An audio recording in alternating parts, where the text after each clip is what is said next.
Hi everyone, this is Amy from the Helms Academy, and today we'll be talking about managing test stress and anxiety. So if you have ever felt stress and anxiety, maybe you know some of these common physical symptoms. Your pupils of your eyes dilate and get bigger, your heart rate increases, you may feel your muscles tense or tremble, like a shaking in your hand as you're trying to write, or your shoulders feeling very tense up against your neck and towards your ears. You might also see that your breathing picks up very quickly and it feels like it may be difficult to take a deep breath. And you might also find that you're sweating or perspiring at that point in time. So if you're feeling any of these symptoms as you're getting ready to take a test, I just want you to know that you are not alone. There are many reasons why we have these different responses, and part of that is that it feels like it's very high stakes, like I have to pass this test or I don't know what will happen tomorrow. Sure, these tests are important, but it's important also to keep them just in a more realistic mindset.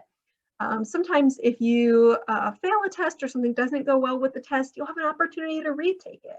You may have other assignments that you can go in to help recover from that test. So obviously we hope that you do well on this test and want to anticipate that. But if you're feeling like this is just high stakes and I have to pass this test or everything is over, remember to bring it down a notch and remember the reality of the situation. Now, I will say a lot of people have poor experiences in the past. Maybe if you're an adult learner and you're now working on your GED or HiSET or TASC test, you may be thinking about tests that you took in high school that didn't go very well. So those past experiences can really affect the amount of stress and anxiety that you bring into tests now. If you're feeling unprepared for the test, that's another big flag. So one thing we do at the Helms Academy is make sure that you take lots of practice ahead of time, both in your courses and in the official practice tests, to make sure that you're going into this test with a full understanding of what you're going to be looking at when you get there. Sometimes the time pressure is also a big factor in this. So watching the clock and seeing it move quickly or watching the seconds drop, that can really stress folks out. And so I want to encourage you, if that's something for you, we'll have a skill for you later to try out to try to prepare yourself better for that. And then also if you're uncertain of what to expect on the test or the environment feels unfamiliar or uncomfortable, that gives us a lot of unknowns, and that is more difficult to manage when you're in that test environment, which already carries a bit of weight and stress naturally. That just adds to it. So if you have felt any of these things or you recognize any of this in yourself, this video is for you to give you a couple of tips that may help when you're in that stressful moment of taking a test. So first of all, just remember you're not alone. There are many other people who will both watch this video and not watch this video that experience test anxiety. I'd encourage you to, if you have a moment when you're done watching this video, to leave a comment and let us know something that stuck out to you or something that you enjoyed about the video. It helps to see the community of other people who are experiencing this and might be able to speak to their experience as well and some things that are working for them. So if you have any other ideas, include those as well. So let's start with some basics. If you're in a stressful moment, we talked about all these physical symptoms that you might experience. There are a couple ways to quickly relieve some physical symptoms. And I know that people probably told them to you before, but they ring true. Take a deep breath and do a little stretch. Now, what does this do? Well, if we take a deep breath, it signals to our brain that everything is safe and we can start to calm down. So just stopping for even a moment to take a really good deep breath and let it out, or if you have time for even 2 or 3, it make a huge difference in how your brain is operating. If your brain is thinking there are lots of threats and we're very afraid right now, it's going to have trouble remembering important information for the test. But if you can tell your brain with a deep breath that it's okay and everything is all right, then you'll be able to focus a bit more. The stretching is especially helpful in your shoulders and your neck. Think of the places where you carry stress. So if your jaw is tight, if your shoulders are tight, you're finding yourself hunched in, those are all protective mechanisms in our body.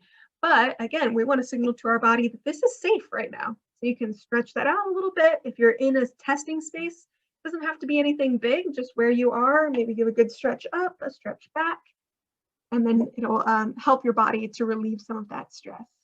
I put on here the bubbles and the balloon as a reminder of some ways to think about deep breathing. Sometimes it can be hard to just take a deep breath when you're feeling stressed.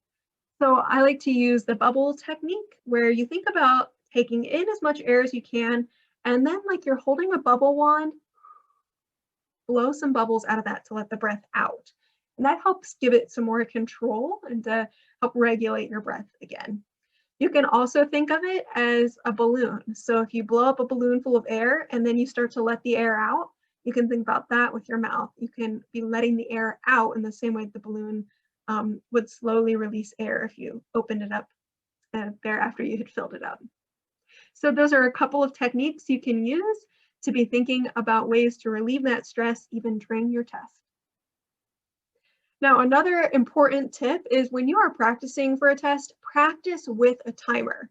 Sometimes the timer can bring us more stress than is necessary, but when you're practicing with it, you get used to the rhythm. And it's not as scary then to see that clock ticking while you're taking the actual test. You can also do this simple exercise of reminding yourself that you're prepared. You can think about the ways that you have prepared, whether that's through courses, through tutoring, through videos you've watched here on our Helms Academy YouTube channel, or if it's the practice test that you have worked on. You have done the work to get to where you are today. So when you see a question that you're feeling a little overwhelmed by, remind yourself that you have prepared for this moment. And lastly, I want you to know that you can always plan ahead and look into the environment that you'll be in and what the testing day expectations are, so that way you know what to expect when you get there. If you're taking the HiSET or GED or TASC, there are links on their website for what to expect on test day. And if you're going to a specific site, make sure you plan ahead with transportation so you know how you're getting there, what time you plan to arrive. And I always encourage folks also to keep the phone number of the location on hand. So that way, if there's any issue, you're getting lost or you're running late, you can give them a call to see if there's any way that they can help you through that. Thank you so much for watching today and good luck on your tests. You can check out so many more videos here on our channel, and don't forget to give us a thumbs up and subscribe if you like what you see. You can also check out the Helms Academy on Instagram and Facebook and on our website at helmsacademy.org.